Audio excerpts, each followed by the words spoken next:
I just found the most incredible source of end times prophecy, and it's all because I left everything in the US to move to Israel. I would have never found this otherwise. You guys are gonna be mind blown. I live in Israel, and I have for almost a year now. We moved from the US, and because of that, I have access to a lot of things I wouldn't have normally access to. So I'm in this Facebook group about that's like an Israeli Facebook group, and someone said, can someone tell me what's going on? The foundation stone has water coming out of it. And then they posted the like a link to this video. Like, the quality's terrible because I had to record it, and I was like, what? So I go to this video, okay, it's in Hebrew, but it basically says like water is flowing out of the foundation stone. I wonder what Ezekiel has to say about this.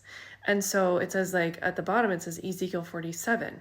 I go to Ezekiel 47 and it says, the man brought me back to the entrance to the temple, and I saw water coming out from under the threshold of the temple toward the east. The temple faced east. The water was coming down from under the south side of the temple, south of the altar. He then brought me out through the north gate and led me around the outside of the outer gate facing east. The water was trickling from the south side. But if you know me, you know I like to keep reading. So I keep reading. And in verse 8 it says, he said to me, this water flows toward the eastern region and goes down to the Arava, where it enters the Dead Sea. When it empties into the Dead Sea, the salty water becomes fresh. Swarms of living creatures will live wherever the river flows. There will be large numbers of fish because this water flows there and makes the salt water fresh. So where the river flows, everything will live. And then in verse 12 it says, fruit trees of all kinds will grow on both banks of the river. Their leaves will not wither, nor will their fruit fail. Every month they will bear fruit, because the water from the sanctuary flows to them.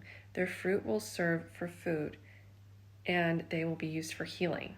We know this is the living water from Zechariah 14:8 and Revelation 22, where it says, on that day, living water will flow out from Jerusalem, half of it east to the Dead Sea and half of it west to the Mediterranean Sea in summer and in winter. I don't know about you, but the first thing that I thought of when I saw this video was Luke 19:38 through 40, where it says, blessed is the King who comes in the name of the Lord, peace in heaven and glory in the highest. And some of the Pharisees in the crowd said to Jesus, teacher, rebuke your disciples. He said, I tell you, if they keep quiet, the stones will cry out. Usually when Jesus is talking to the Pharisees, he quotes something in the Old Testament. So I went and looked up what he was actually quoting, and it's going to blow your mind. He was actually quoting Habakkuk 2:11, which says, the stones of the wall will cry out, and the beams of the woodwork will echo it. I'm sorry, they will... Okay, hold on, let me go back to that video. The stones of the wall will cry out, and the beams will echo it. Do you see the beams? Look at those beautiful beams. Just talking to my cats. Look at those beautiful beams. Those stones are crying out. That's water, and that wall that's the foundation stone, guys. That's the foundation stone of the western wall. And he said, the stones will cry out. If this isn't an indication of end times prophecy and we're living in the last days, I don't know what is, but you need to get right with Jesus and repent now, because Jesus is coming, guys.